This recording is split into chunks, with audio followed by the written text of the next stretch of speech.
Simmons Kennedy. Hello, Jack. How you doing? Hey, you bet. Boy, I'll tell you what, we've been busy as a three-legged cat. Well, I'll tell you, we've got most of our own mares out in the pasture now, but the mare motel's filling up, but I'll tell you what, we sure got a little room left for you anyway. Oh yeah, Gore's doing good. Model T's doing good. We've been breeding a bunch of mares.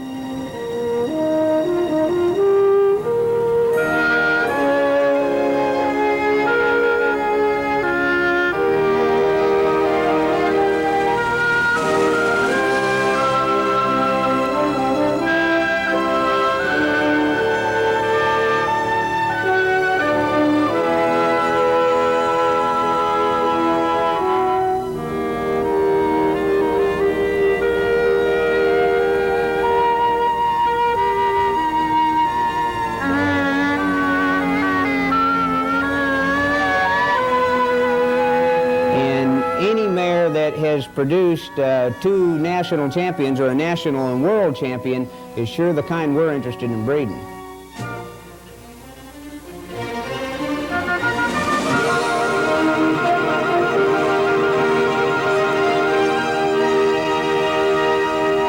Oklahoma to the Worlds again this year? You gonna have Texaco there? Okay, partner. See you later now. Bye-bye.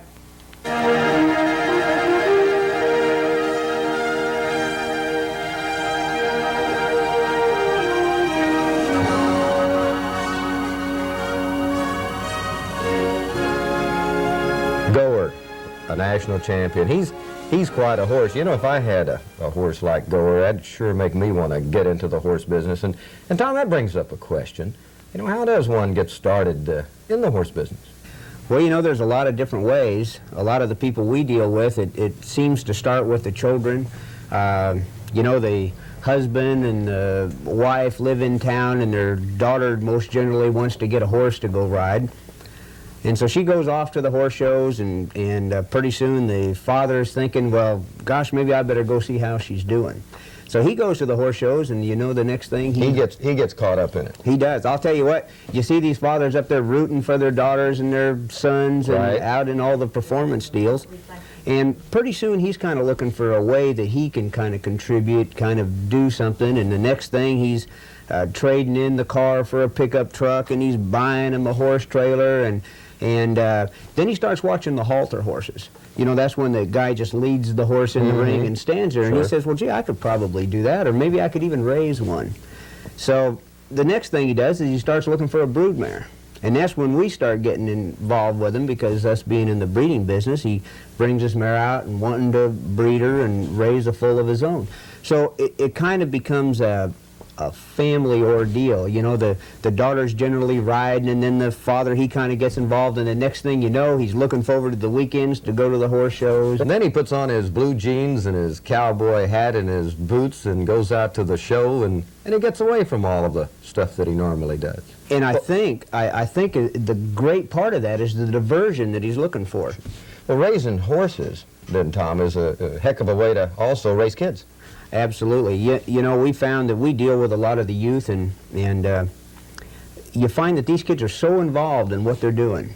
They get excited, the competition, they go to school, they come home, they want to brush their horse, they want to clean the stall, they want to get ready for the next horse show.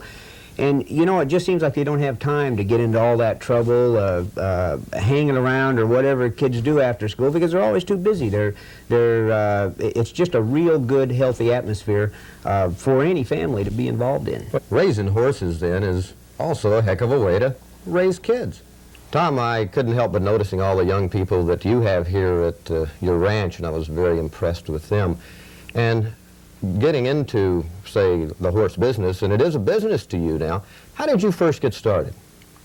Well, I think, Leo, we get started a little differently than other people. Just decided, always kind of wanted a horse to ride, you know, just to kind of go out in the country and just kind of get away from everything. So from there, the next deal is all of a sudden we found there was horse shows to go to. So packed up the horse and had a little horse trailer I hooked behind my company car, and here we went off to a horse show. And then we found there was bigger shows, and And from there, we just kind of progressed to the point where I wanted to just expand the business a little bit. So we started buying some mares, and eventually then came the stallion. It wasn't much longer, and the business grew and grew and grew to where it got to the point where it was either going to be a full-time job, or I was just going to have to hire somebody to kind of have all the fun. And then you made a big decision. You changed your career, your entire profession, and you went into the horse business full-time. Well, you bet. It was a big decision, because it was kind of hard just leaving a job you've worked at all your life and just decide you're going to go raise horses. So I made the commitment. My partner and myself went to the bank and we borrowed some money. We went out and bought some mares, and we just started with absolutely nothing and just kept growing and growing and growing. Now, your collateral when you went to the bank to borrow the money to start this business was what? Well, essentially all we had was a handful of mares and goer, and we didn't get along with the first banker we talked to. We had to talk to two or three, but finally we found a guy that was kind of wanting to work with us, and he said, well, what the heck, we'll just go with you. Tom, judging by your facilities here at the Simmons Kennedy Ranch, it's been a profitable business. Well, we eat 3 times a day. I don't know if we're getting independently wealthy, but we're sure having a lot of fun.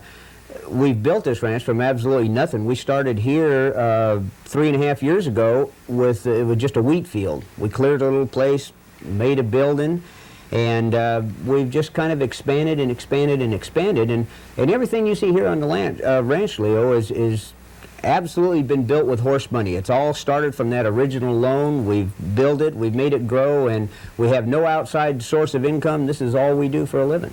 Tom, you've made tremendous progress in just 7 years. Well, we really have, Leo.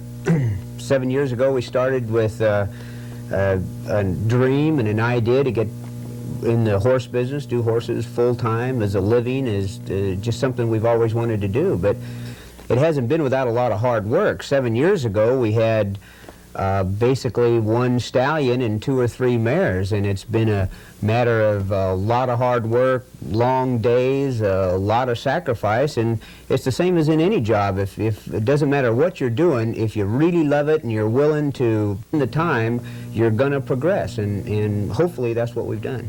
Well, raising horses, it's a way of life. Well, it really is. You know, that's the thing I think that brings so many people, well, once they get into the business, that keeps them in the business. Because, like in our situation, I used to have a job where I left home at 7 or 8 o'clock in the morning and got home at night. And the great thing about the horse business is that everybody's involved. I'm here at the ranch all day. My wife's involved. She does our bookkeeping and billing and all the record keeping. My boys work here after school and clean stalls and whatever work has to be done. And it's just kind of a whole new way of life. It's more than a job. It's just a fun way of doing things. Breeding in the horse business, Tom, it's changed over the years.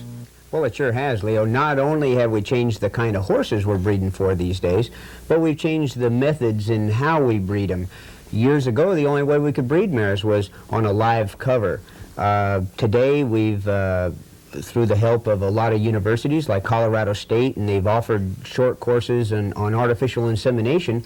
We're now at the point where we can artificially inseminate these mares, and it gives us a number of advantages by doing that. So breeding's become a science, and of course it's very important, and you've had a lot of training in that regard.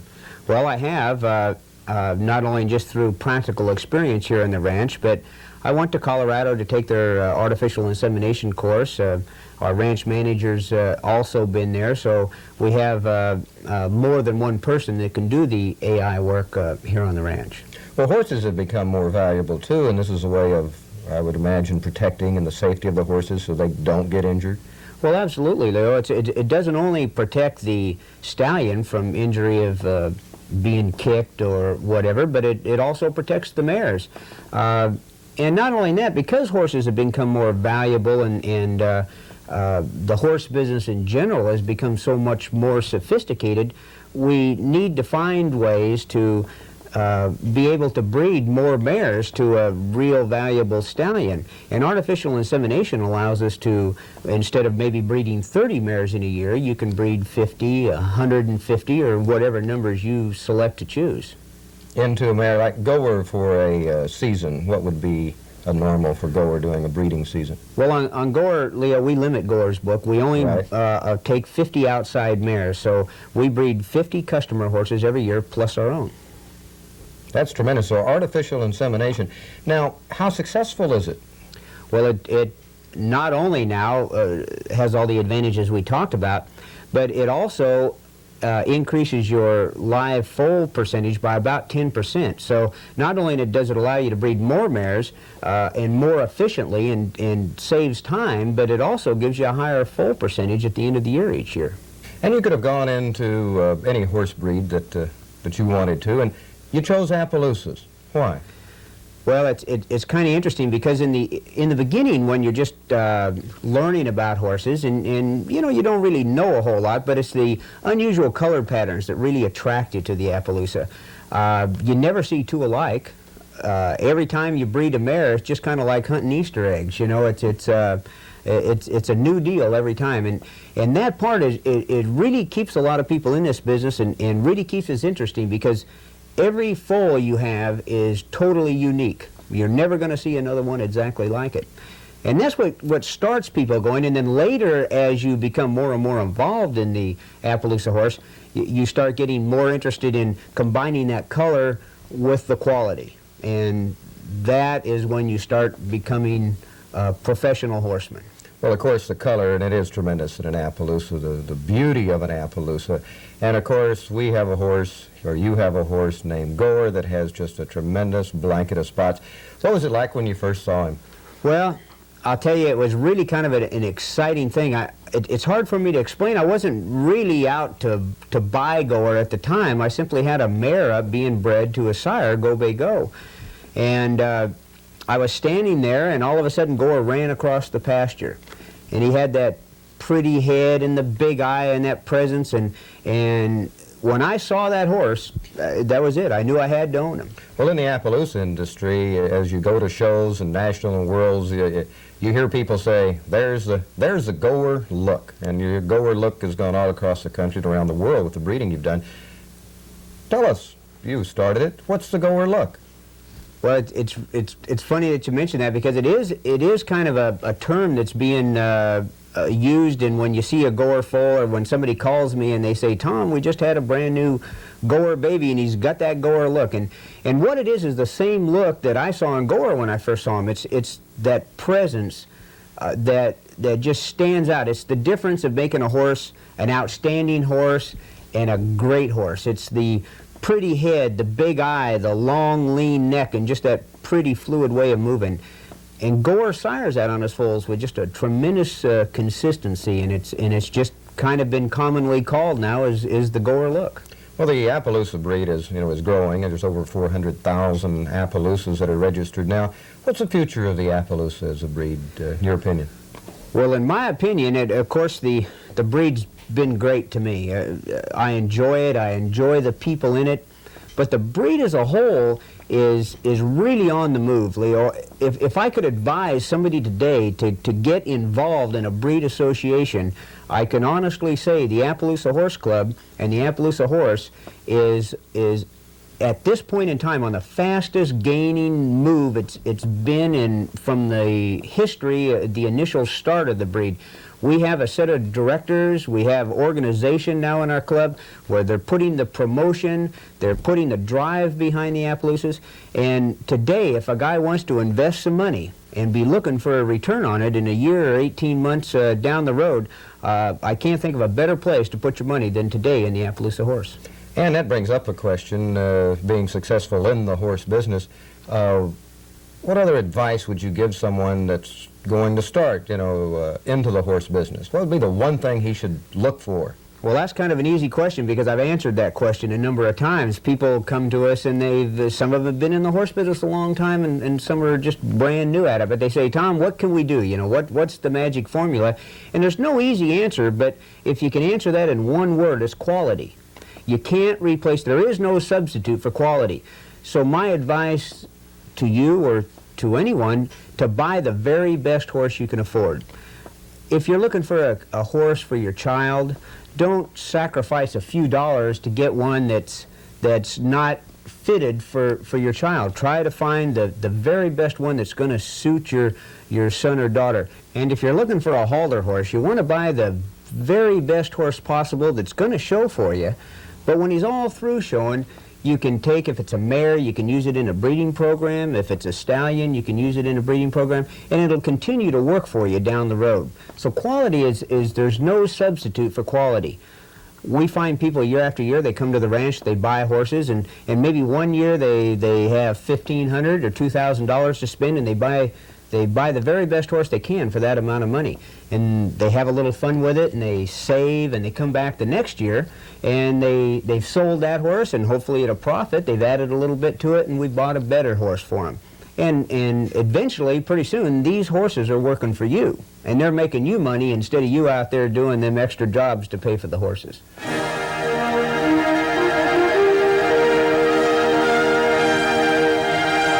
Quality. It's become a standard. Quality has become Goer, Simmons Kennedy, and a fellow by the name of Tom Simmons in the horse business is lucky to have it.